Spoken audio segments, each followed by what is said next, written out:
नारद जी महाराज ने आकर के भगवान से कहा कि ठाकुर जी अब आप ब्रज में ही लीला करते रहेंगे कि आगे की द्वारिका लीला, मथुरा लीला ये सब कैसे होंगी?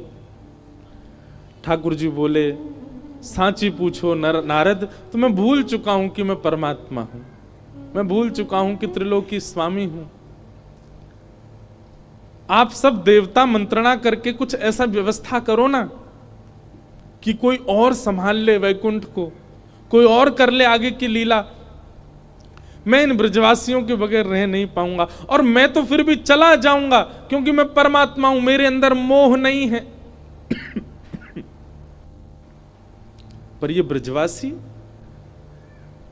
इनको तुमने झूठे को जाकर अगर बोल दिया ना कि श्री कृष्ण जा रहे हैं, इनके प्राण निकल जाएंगे।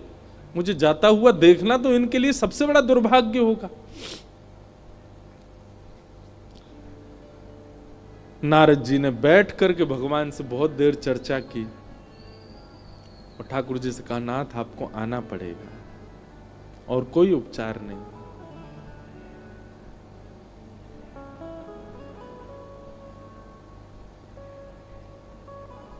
अक्रूर जी महाराज वृंदावन आए और वृंदावन आकर के नंद बाबा यशोदा मैया से कही, कंस ने एक धनुर्यज्ञ किया है और उस धनुर्यज्ञ में आपके दोनों पुत्रों को आमंत्रित किया है।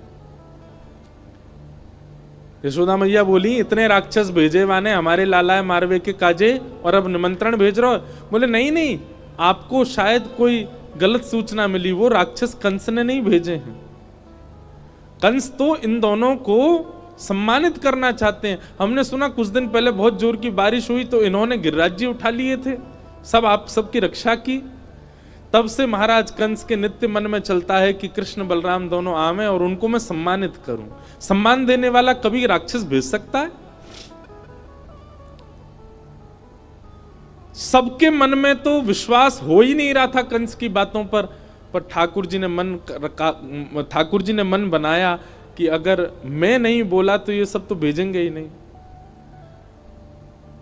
ठाकुर जी अपना रूप बदल के, रंग बदल के और थोड़ा भाव बदल करके सब ब्रजवासियों के बीच में आके बोले, ठीक है भैया, तुम सबरे ब्रजवासी बड़े मतलबी हो। जब राक्षस आ जाए, जब कालिया नाग आ जाए, जब इंद्र वर्षा कर दे तो कन्हैया कन्हैया कहते सबरे डोरेंगे। लेकिन आज एक राजा हमको सम्मान देना चाह रहे हो तो तुम सब चाहो नहीं हो कि हमें सम्मान मिले? इस बात को सुन के सब ब्रजवासी मौन हो गए। ठाकुर जी ने पत्थर रख के ये बात कही।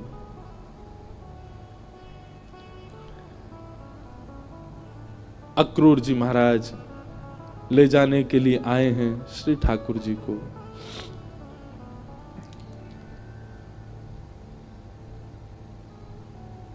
गोपियां, गोप ग्वाल, ब्रज के सब ब्रजवासी मन ही मन विचार कर रहे हैं और विधाता से प्रार्थना कर रहे हैं कि अहो विधातस्तव न क्वचित् दया संयोज मैत्र्या प्रणयेन देहिना। अरे विधाता, तेरे अंदर दया नाम की चीज नहीं है क्या?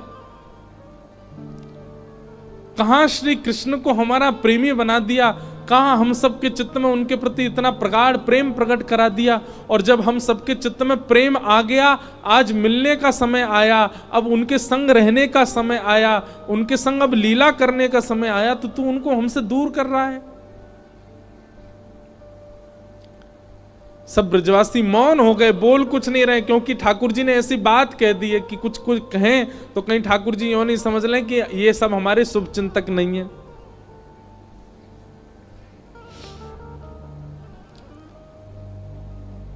सब ब्रजवासी आज अपने घर नहीं गए, नंद भवन के द्वार पर बैठे हैं और पूरी रात सब सूर्य नारायण से प्रार्थना कर रहे हैं, हे सूर्य नारायण, आप कल उदित मत होना, क्योंकि आपके उदित होते ही लाला हमें छोड़ के चलो जाएगो। रात में यशोदा मैया श्री ठाकुर जी को अंग से लगा करके सो रही है, लिपट के सोते हैं मैया से। मैया को तो थोड़ी घबराहट हो रही है कि मेरो लाला 2 दिन के काजे मथुरा जा रहा है, पर ठाकुर जी के हृदय में तो इतनी वेदना है, इतनी वेदना है। बार बार मैया के वक्ष में अपना मुख रख देते हैं और बार बार मैया के तन की सुगंधी को ठाकुर जी भीतर लेते हैं, रोने लग जाते हैं, नेत्रों से अत्यंत आंसू गिरते हैं कि अब ये सुगंधी मुझे कभी नहीं आएगी। अब मुझको नींद कैसे आवेगी मैया से लिपटे बगैर?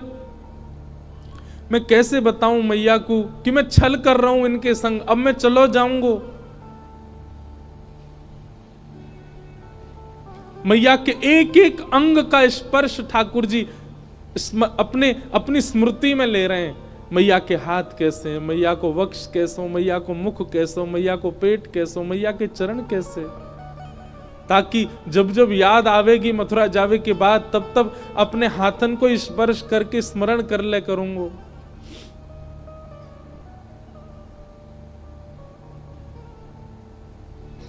मैं एक बात अभी कह रहा था पिछली कथा में, गोपियों का विरह सबने सुना, ब्रजवासियों का विरह सबने सुना, वृंदावन का विरह सबने सुना, हमारी किशोरी जी का विरह भी सबने सुना, पर श्री कृष्ण का विरह किसी ने नहीं सुना। गोपियां वेदना में हैं, ब्रजवासी वेदना में हैं, वृंदावन वेदना में हैं, सब सखियां वेदना में हैं, श्री जी भी वेदना में हैं, पर किसी ने यह विचार क्यों नहीं किया कि कृष्ण भी तो वेदना में है? और मैं व्यास मंच पर बैठ करके कह दूं, संत जनों के सानिध्य में मेरे मुख से निकल रही है ये बात, ब्रजवासी, ब्रज गोपिकाएं, वृंदावन आदि आदि जितने भी विरह हैं, इन सब का विरह एक पडले में रख दो और श्री कृष्ण का ब्रज के प्रति विरह एक पडला में रख दो। कृष्ण का विरह भारी है, पर क्योंकि वे पुरुष हैं इसलिए उनका विरह छुपा हुआ है।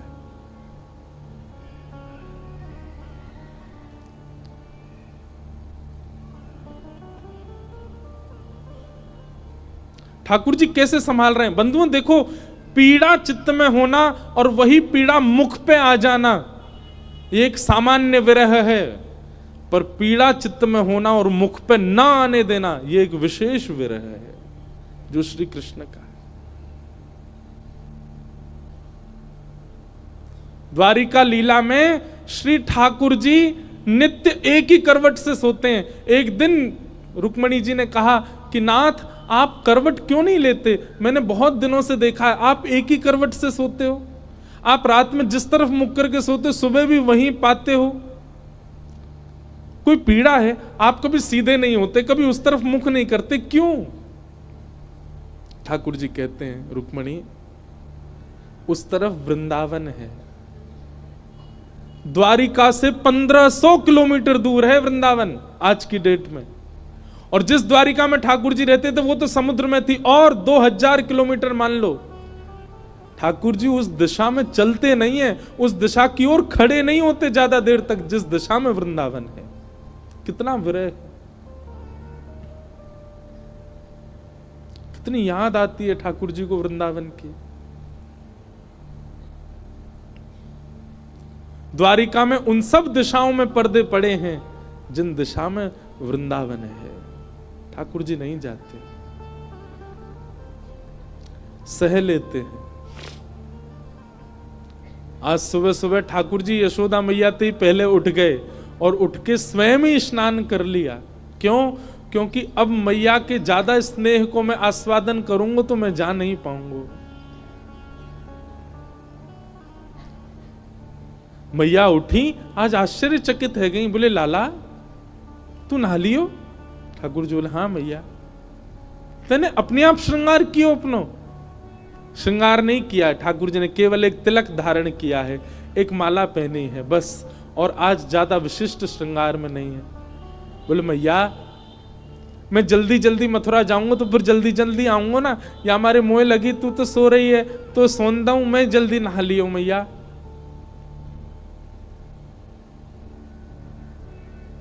यशोदा मैया थोड़ी सी विचलित तो हुई आज तक ऐसा नहीं हुआ था।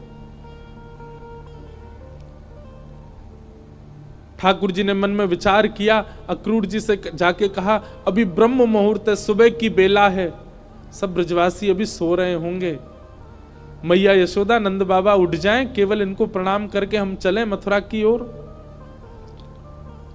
अक्रूर जी महाराज बोले, जी भगवान। जैसे ही जाकर के द्वार खोला ठाकुर जी ने, असंख्य गोपियां, असंख्य ग्वाल, सब ब्रजवासी, गैया, सब खड़े हैं वहीं पर। और द्वार खुलते ही किसी के मुख से स्वर नहीं निकल रहा, पर नेत्रों से आंसू गिर रहे हैं। ठाकुर जी कह रहे हैं, अरे तुम सबरे सोए ना, तुम सब गए ना? अरे भैया इतना उदास काय को है रहे हो, इतना रुदन काय को कर रहे हो? मैं आ जाऊंगा ना, परसों आ जाऊंगा ना मैं। 2 दिना की तो बात है, ऐसे निकल जाएंगे 2 दिना तो।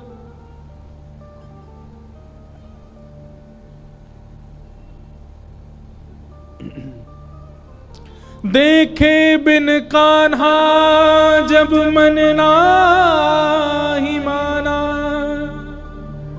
इन आंखों से आज हमने ब्रह्म पहचाना। कृष्ण चरण कमलों में मन को लगाना, इन गोपियों का ताना ये उल्हाना, दर्शन का बहाना है। गोपियां बहाने बना बना करके आती हैं। घर में मक्खन धरोए फिर भी जबरदस्ती मक्खन लेवे जामे कि या बहाने कन्हैया दिख जाएगो। घर में गैया बंधी है, गोबर धरोए, पर गोबर लेवे के काजे जबरदस्ती नंद भवन में भीतर घुसे कि कन्हैया दिख जाएंगे। इन बहानों से श्री कृष्ण को नित्य देखने वाली गोपियां वो 2 दिन बिना कृष्ण के कैसे रहेंगी? भगवान के सखा मधुमंगल, श्री दामा, तन सुखा, मन सुखा, धन सुखा, सुबल, तोष, सब एक कोने में बैठे। मधुमंगल आके बोले लाला तू जा तो 2 दिना को रहो, लेकिन तने एक बार भी विचार नहीं कियो ये श्री दामा ये सुबह उठते या को नियम है 11 वर्ष थे। भगवान के अधिकतर सखा सब ठाकुर जी से बड़े हैं उम्र में। हमारो नियम है 11 वर्ष थे। हम रोज सवेरे उठ करके आंख बंद करके पहले नंद भवन आमे, सबसे पहले 13 मुखमंडल देखें, वाके बाद जलपान करें लाला। तो देखे बगैर हमारे जल हलकते नीचे ना उतरे। और तू 2 दिना के काजे हमें छोड़ के जा रहा हो, हम कैसे जीवित रहेंगे? ठाकुर जी स्तब्ध हो रहे हैं, मौन हो रहे हैं, कहां समझाएं, अब शब्द नहीं है ठाकुर जी के पास। भगवान किशोरी जी के पास गए, चरणों में प्रणाम किया। राधे राधे, ये स्तुति ठाकुर जी ने ही गाई है, आज भी बरसाने में गाते हैं सब। ठाकुर जी गा रहे हैं राधे राधे करुणामयी कृष्ण प्यारी, मेरी सुधली जो श्री वृषभानु दुलारी, मेरी सुधली जो श्री वृषभानु दुलारी। हे श्यामा जी, आप तो सब जाने, इस विश्व के कल्याण के लिए, उद्धार के लिए मेरो ब्रज से जानो कितनो जरूरी है। आप तो सब जाने श्यामा जी, मुझको आज्ञा दो। हे मनोहारिणी रासेश्वरी रस रूपा, हे रासेश्वरी रस रूपा, ब्रज विलासिनी ब्रज भामिनी ब्रज की भूपा, ओ ब्रज विलासिनी ब्रज बासन ब्रज की भूपा। ललितादिक सहचरी सर्वज्ञ स्वरूपा, ललितादिक सहचरी सर्वज्ञ स्वरूपा। मेरी सुधली जो श्री वृषभानु दुलारी, ओ मेरी सुधली जो श्री वृषभानु दुलारी। हे श्यामाजू, बस आगे की यात्रा में आप मुंह पे दृष्टि रखी हो। ठाकुर जी बिना नेत्र मिलाए चर्चा कर रहे हैं। किशोरी जी कह रही हैं, श्याम सुंदर या को उत्तर मुंह कहां देना चाहिए, आप ही बता के जाओ। ठाकुर जी बोले क्यों? बोले प्रेमी यदि जा रहे हो है तो दूसरों प्रेमी वाकु रोके नहीं, तो फिर प्रेम काय बात को? प्रेमी जा रहा है तो प्रेमी तो वाकु रोकेगो। लेकिन आप शुभ कार्य के लिए जा रहे हो, मानव कल्याण के लिए जा रहे हो, और शुभ कार्य में यदि कोई जा रहा हो तो उसको टोकना नहीं चाहिए। आप जा रहे हैं विश्व के कल्याण के लिए, मैं आपको रोकूं कैसे, मैं टोकूं कैसे? और मेरो प्रेमी जा रहा है और मैं रोकूं नहीं तो प्रेम कैसा? मुझे कहा करना चाहिए श्याम सुंदर, आप बता के जाओ। आपको आज्ञा दे दूं तो फिर मैं प्रेमी कैसी, जो अपने प्रेमी को दूर जावे की आज्ञा दे रही हूं?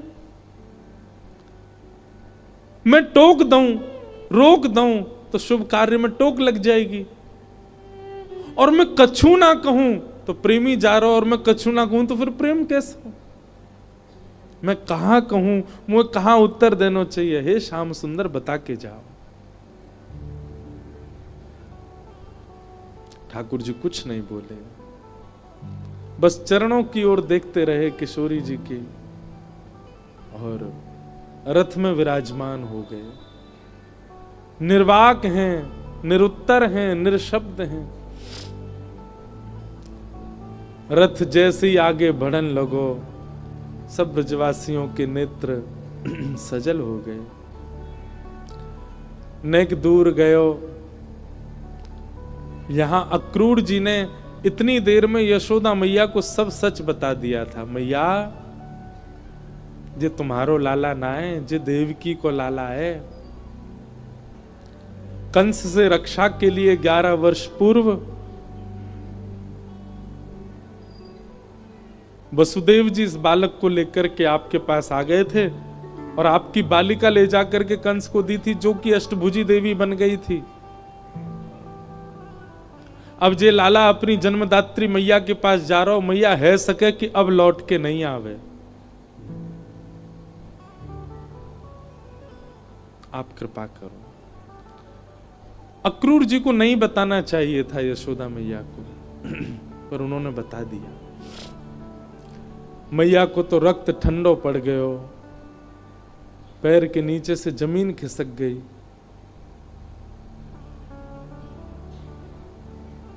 ठाकुर जी रथ में बैठ करके जैसे ही जाने लगे, थोड़ी देर बाद जब रथ के चाबुक की आवाज आई, रथ के पहियान की आवाज आई, तब मैया को होश आयो और निकल के भागी अपने भवन से।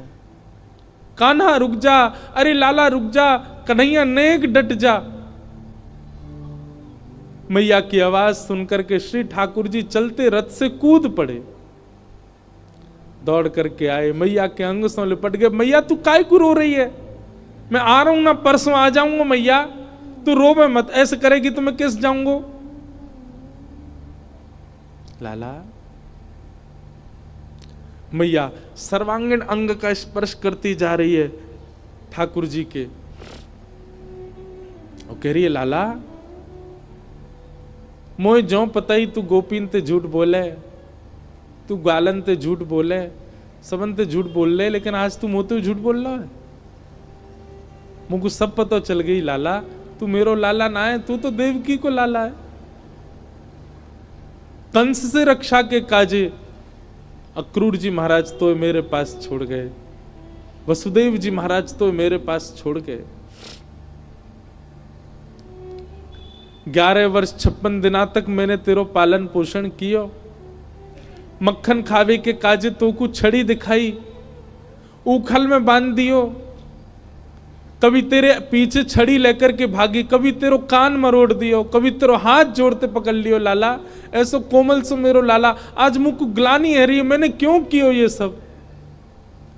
नाय मैया, तू मेरी मैया है, तू सब कर सके, तू को सबरो अधिकार है, तू अबई मोको मार ले मैया, तू को सब अधिकार है मैया, मैं तेरो ही तो हूं। लाला तेने बहुत प्रेम दियो मोको, तेने बहुत स्नेह दियो मोको, पर मैं इतनी निष्ठुर नहीं हूं कि एक मैया के प्रेमास्पद को हमेशा के लिए अपने पास रख लूंगी। मैं भी तो मां हूं, मैं भी तो समझूं कि बालक के बिछुड़वे को कष्ट कहा हुआ, आज समझ रही हूं।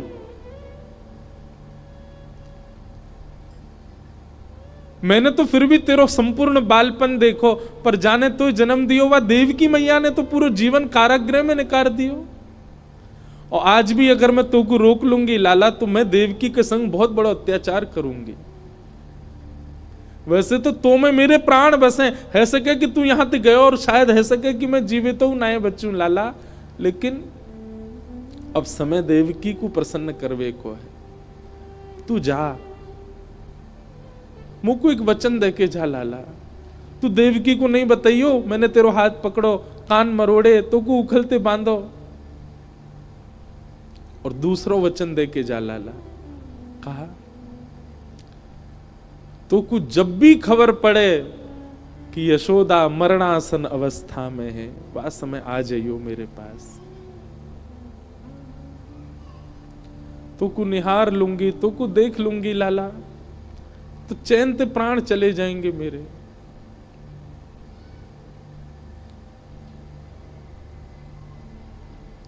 ठाकुर जी लिपट गए यशोदा मैया से,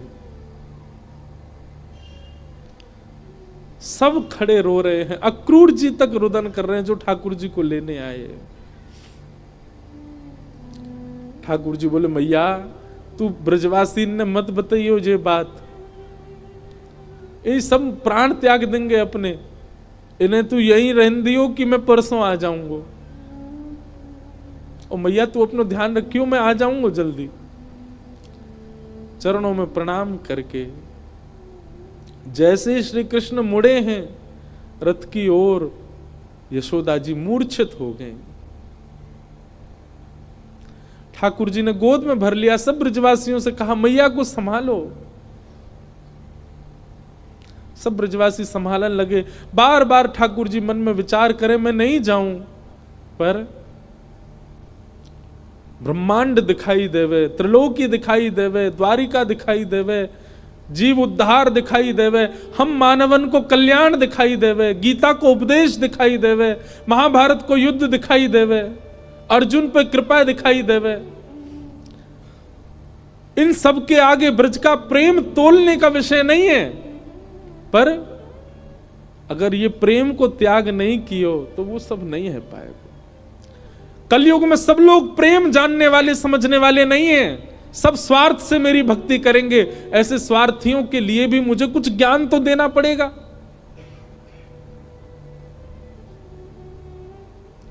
बंधु हमारे ब्रज के ब्रजवासी पता है क्या कहते हैं? कन्हैया की हिम्मत नहीं कि ब्रज छोड़ के चले जाएं, तो मानव कल्याण जीव उद्धार की बात जब ब्रजवासियों को पता चली कि कन्हैया के जावेते जीव उद्धार होएगो, तो ब्रजवासी ने अपने अश्रु जल को संकल्प करके पूरे विश्व के कल्याण के लिए श्री कृष्ण रूपी हृदय को दान कर दियो। जैसे दान किया जाए अपनी बहुमूल्य वस्तु को, ऐसी ब्रजवासी ने अपने अश्रु जल को हाथ में लेकर के पूरे विश्व के कल्याण के लिए कि जाओ पूरा विश्व अपना कल्याण कर लो, इनकी वाणी सुन के, इनकी लीला सुन के, इनके वचन सुन करके सब लोग तृप्त है जाओ, वैकुंठ और स्वर्ग के गामी बन जाओ। वैसे तो हमारे प्राण बसे इनमें, पर इनके जावे से यदि सबको कल्याण है जाए तो हम सब इनको भेज नहीं रहे हैं, इनको दान कर रहे हैं आप सबन के उद्धार के लिए। ब्रजवासियों ने दान किया है श्री कृष्ण का विश्व को, नहीं तो कृष्ण हिल नहीं सकते वृंदावन से बिना ब्रजवासियों की इच्छा से।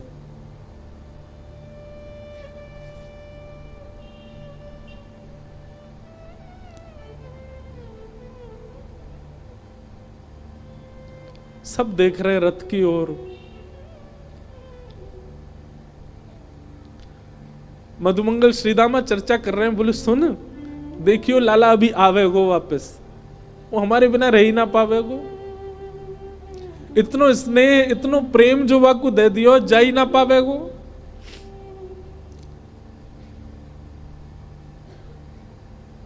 मधुमंगल बोलो श्रीदामा पर ये जा रो है, ये आना रो लौट के।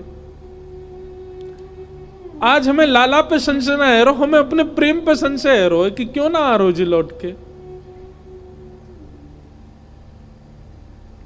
रथ दिखता रहा खड़े रहे, ध्वजा दिखती रही खड़े रहे, और जैसे ही रथ दिखना बंद हुआ, ध्वजा दिखनी बंद हुई, नहीं आए ठाकुर जी लौट के। असंख्य ब्रजवासी वहीं मूर्छित हो गए ठाकुर जी को बिना देखे। नंद बाबा बोले अरे मधुमंगल श्रीदामा, ए भैया ये कहा कर रहे हो, देख परसों आ जाएगा लाला, ये देख सब मूर्छित है गए, जल्दी जा संभालो। सब ब्रजवासी इनको लगायो, कोई जल लेके आ रहा हो, कोई जल पान करा रहा है, गोपी इनको ले ले करके घर की ओर भाग रहे हैं। ऐसी विरह वेदना सबके चित्त में है रही है। अरे केवल मानवों की बात नहीं है, गौशाला में बंदी 9 लाख से अधिक गैया, वो उनके बछड़ा भी दूध नहीं पी रहे हैं आज, उनकी बछिया भी आज दूध नहीं पी रही है। सब केवल अपने कान उठा के श्री कृष्ण को खोज रहे हैं। बंधुओं एक बात कहूं आपसे, लिख लीजिएगा, बद्रीनाथ आपको मुक्ति दे सकता है, जगन्नाथ आपको महाप्रसाद देंगे, द्वारिका आपको सुख देगा, रामेश्वरम आपको पुण्य देगा, वृंदावन केवल विरह दे सकता है। केवल विरह है वृंदावन के पास, केवल प्रेम है वृंदावन के पास।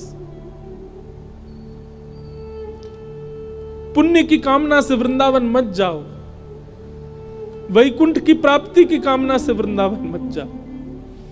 वृंदावन केवल विरह समेटे हुए है अपने अंदर।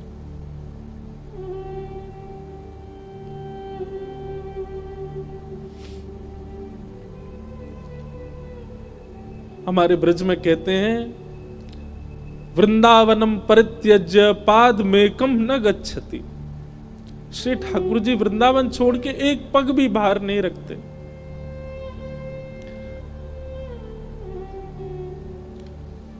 तन गया है ठाकुर जी का द्वारिका मथुरा, आत्मा तो आज भी वृंदावन में ही है, प्राण तो अब भी वृंदावन में ही है श्री ठाकुर जी के। वो कभी नहीं जा सकते वृंदावन छोड़ करके। क्यों ब्रजवासियों के प्राण नहीं निकल गए कृष्ण विरह में? क्योंकि अब स्थूल रूप से भले ही कृष्ण नहीं दिख रहे हैं, सबके अंतस्थ में श्री कृष्ण बैठ गए हैं। गोपियां नेत्र बंद करके अपने अंतस्थ में ही अनुभव कर रही हैं। ऐसा लगता है कृष्ण छू रहे हैं, पर आंख खोल के देखती हैं तो है नहीं। ये अनुभव ब्रजवासियों को जीवित रखता है। प्रत्यक्ष में वो स्थिति नहीं है।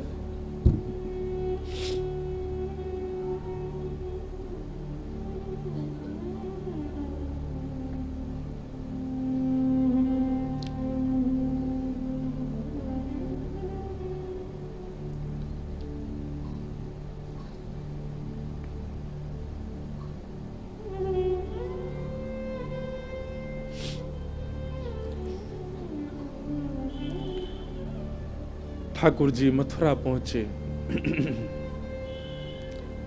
मथुरा आकर के श्री ठाकुर जी ने कुबला पीड़ हाथी का वध किया। अब ठाकुर जी की लीला में आपको ऐश्वर्य ज्यादा दिखेगा, क्योंकि प्रेमी श्री कृष्ण तो वृंदावन ही रह गए। ऐसा भी कहूं कि ठाकुर जी का स्वभाव वृंदावन में रह गया, अब प्रभाव आगे आ रहा है। वो चंचलता, वो मधुरता, वो प्रियता, अब सब ठाकुर जी ने उसको गौड़ कर लिया। अब ठाकुर जी परब्रह्म की भांति लीला कर रहे हैं, मानो अपने परब्रह्मत्व पर ही ठाकुर जी को क्रोध आ रहा है कि मैं क्यों हूं जिसके कारण मुझे ब्रज छोड़ना पड़ा। कुबल्या पीड़ हाथी का वध कर दिया, जितने मल्ल थे कंस के कंस के रणभूमि में सबको मार दिया ठाकुर जी ने। और 50 सिड्डी ऊपर बैठे हुए कंस को देखा, एक छलांग मार करके ठाकुर जी उसके पास पहुंच गए, दोनों भुजाओं में कंस को उठा करके पृथ्वी पर पटक दिया, गिरते ही कंस के प्राण निकल गए। भगवान तुरंत कारागृह की ओर दौड़े। बंधु एक बात कहूं, ठाकुर जी का एक खेल है, विरह और संयोग, संयोग और वियोग।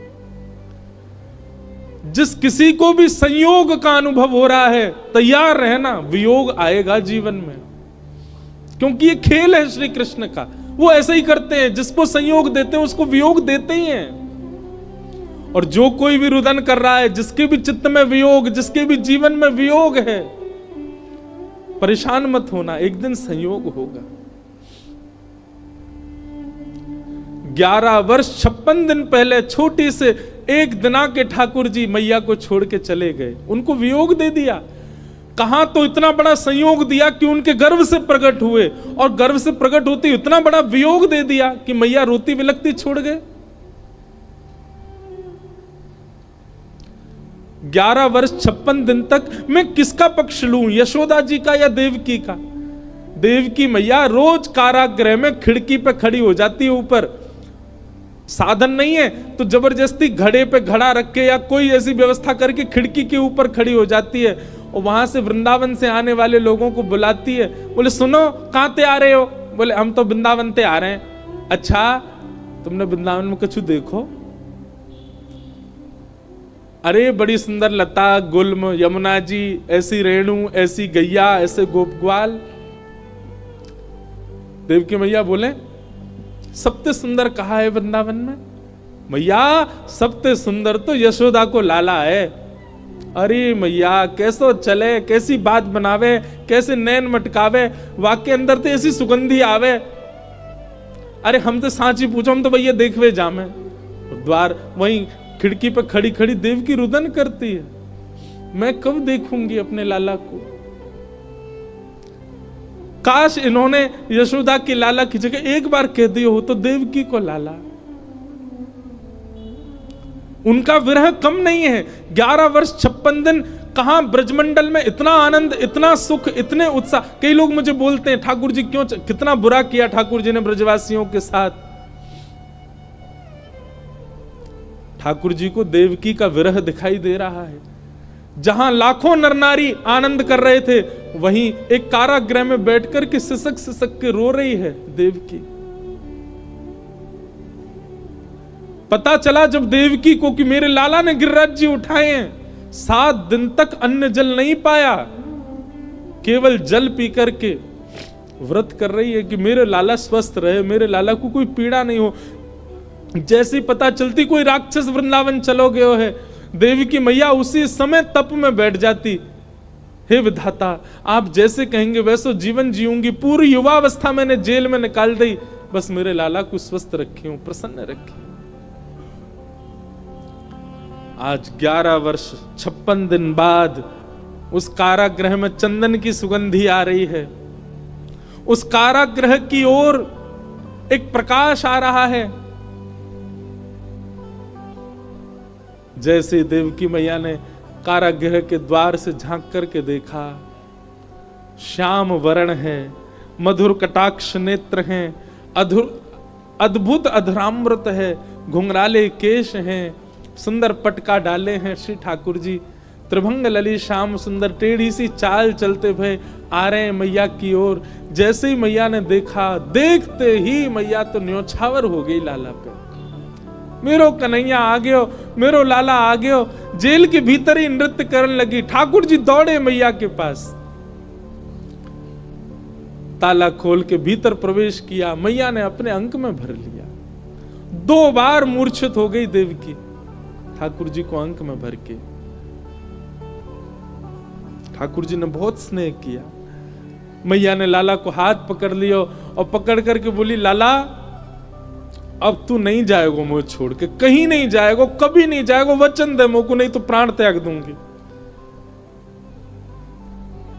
ठाकुर जी के चित्त में यशोदा का भी स्मरण होता है। देवकी मैया, मैया मैं तो वचन दे रहा हूं, अब नहीं जाऊंगा, अब तेरे पास आ गया, तेरे पास ही रहूंगा मैं।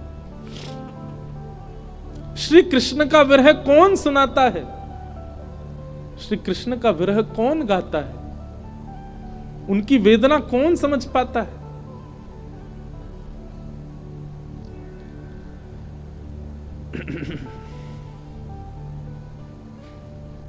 ठाकुर जी ने अपने नाना उग्रसेन को मथुरा का राजा बनाया और माता पिता से आज्ञा मान करके बोले, पिताजी अब मैं अध्ययन की इच्छा है मेरे चित्त में, आपकी आज्ञा हो तो मैं पढ़ने जाऊं। वसुदेव देवकी की आज्ञा से श्री ठाकुर जी सांदीपनी गुरुकुल अवंतिका उज्जैन पढ़ने के लिए गए और वहां सांदीपनी उपाध्याय के यहां श्री ठाकुर जी ने संपूर्ण शिक्षा ग्रहण की। वहीं ठाकुर जी को सुदामा नाम के मित्र मिले। लौट करके भगवान आए, उद्धव जी महाराज को